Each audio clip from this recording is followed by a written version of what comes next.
I want to tell you a story of the old days, when people were different from now. In days gone by, we Eskimos hunted only with weapons that we ourselves made, and my father taught me the secrets of the harpoon and the bow, and how these things were used.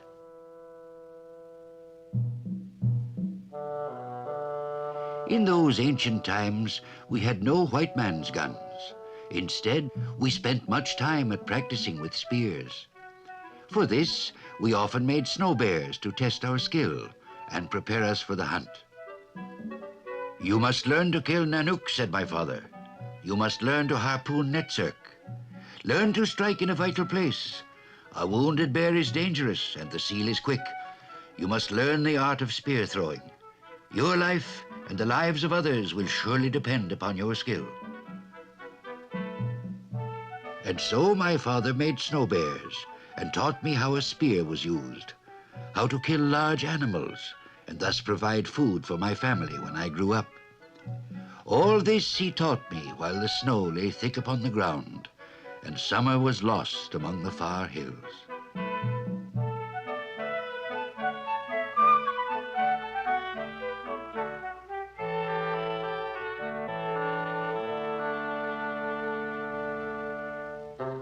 My father killed fish in the ancient way.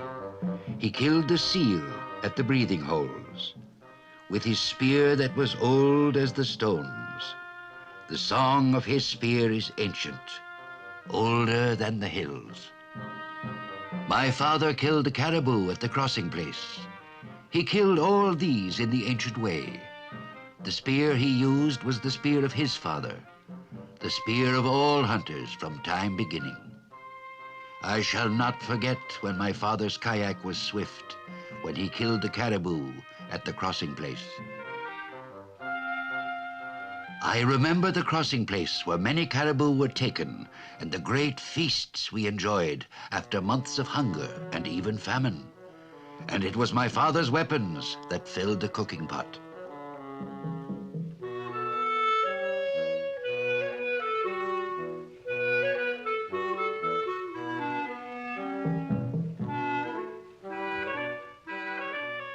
In summer, we hunted caribou, but winter and spring was a time for living in igloos and eating of seal meat.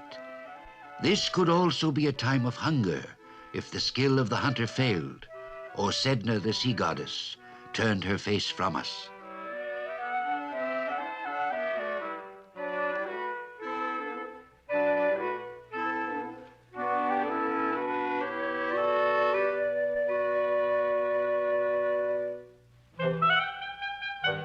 I remember the big arrow shoot when I was young, when all the men of the village would practice their skill. This was a time of testing, not only for the hunter, but also for the strength of the bow and the straightness of the arrow. My father showed me how to make arrows, how to make them straight. He taught me how to fasten the sharp point to the shaft and to give the arrow the feathers of a bird, that the arrow might fly swift and true to its mark.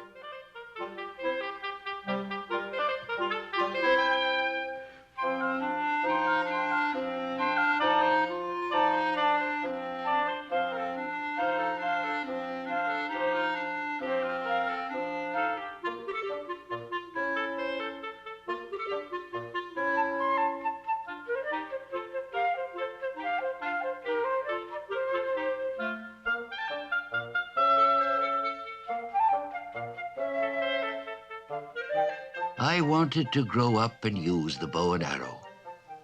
One day you will do this, said my mother, but first you must watch and learn from your father. An arrow is not an easy thing to make, for there is cunning in all things. To learn the secret of a good arrow is to be a clever hunter.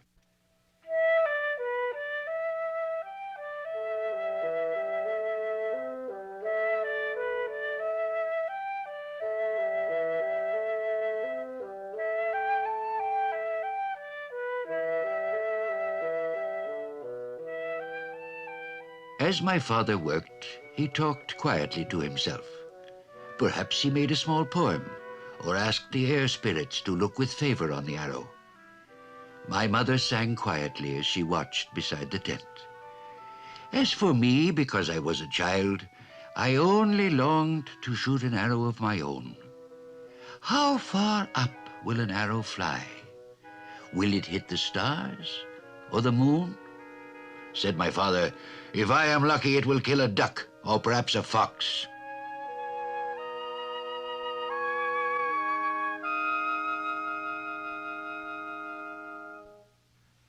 And then, one day, I saw my father use the drill to make a hunting bow. There are rumors of great marvels in faraway places. I hear there are wonders beyond the far hills. But the wonder I knew was the skill of my father as he sat by his tent and fashioned a bow. There is talk of great wonders that strangers have seen. But is there a marvel as great as the bow that my father made as he sat in the sun? Made with his hands from driftwood and bone? I watched this great marvel as we sat by the stream. I remember the song that he sang long ago. The song of a bow that came from the past. A timeless song of the countless years.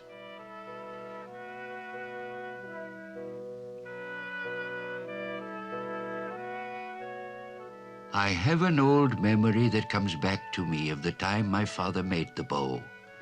The memory of a fire at the crossing place and the smell of cooking. A memory of my mother who made meals for us under the clear sky of summer. The days of my childhood are long since gone, and I have sat beside the fires of many camps. But the camp I remember is the camp of bows and arrows. This memory will only leave me when I close my eyes for the last time.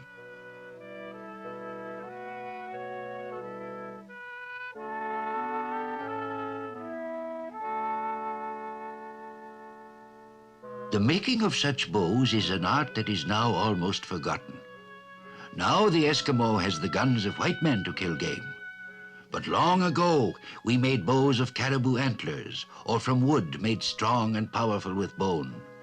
Wood and bone were joined together, then braced and bound tightly with sinews. The bow of my father was made from antlers. The middle part and the two end pieces were all cleverly joined and bound to make a powerful spring. My father told me that other people made bows differently, but he gave me his own secrets, and the bow that I made when I grew older was like his. With it, I killed many animals, as did the bow of my father.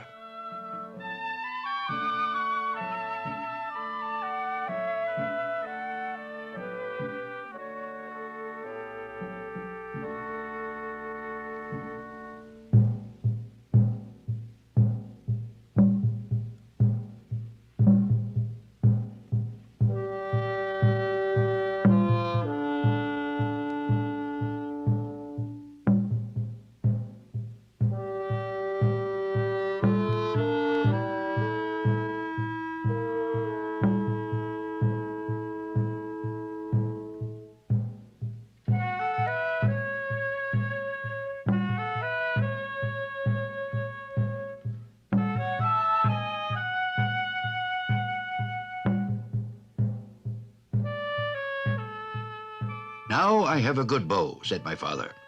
It is strong and very powerful. With such a weapon, I can kill a caribou or a bear. When the great snows come, we shall make snowmen. Then you will see, Tuktu.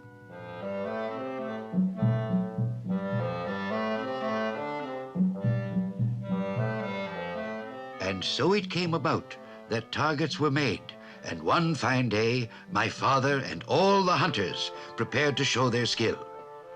My uncle, who was a good hunter, but also a great maker of jokes, said that he would prove the best at the bow shooting. He said, "The bow of Tuktu's father is strong, but mine is stronger. The arrows of Tuktu's father are good, but mine are better. My arrows will fly straight to the target.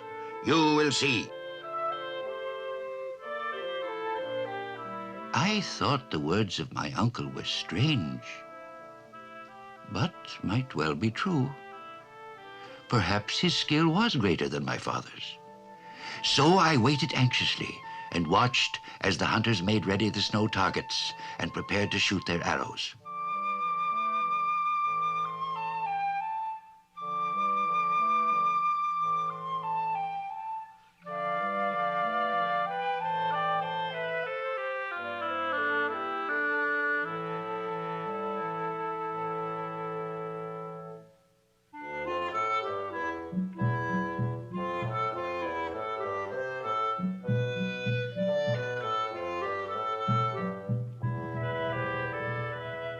Now the time had come.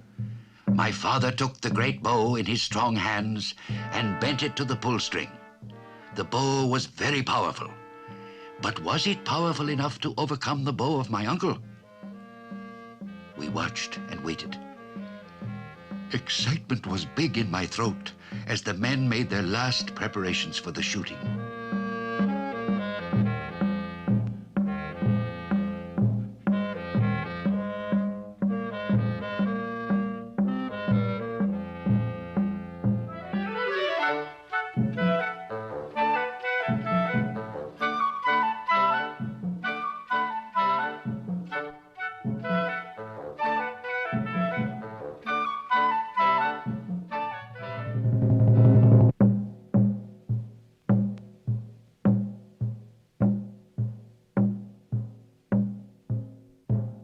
There is talk of great wonders that strangers have seen. But is there a marvel as great as a bow? I remember the song that my father made, the song of a bow that came from the past, a timeless song of the countless years. The bow and the arrows were made by my father as I watched and marveled in those far-off days. There is talk of great wonders that strangers have seen, but the wonder I knew was a timeless bow from my father's hands, a bow that he made in days long ago. Thus my father's bow was stronger than the bow of my uncle, and his was the keenest eye among all the hunters of the village. My uncle was disappointed, but he was also generous and glad for my father. "He will teach you how to use the bow," said my uncle. "Learn from him, Tuktu, and you will grow up to be a great hunter."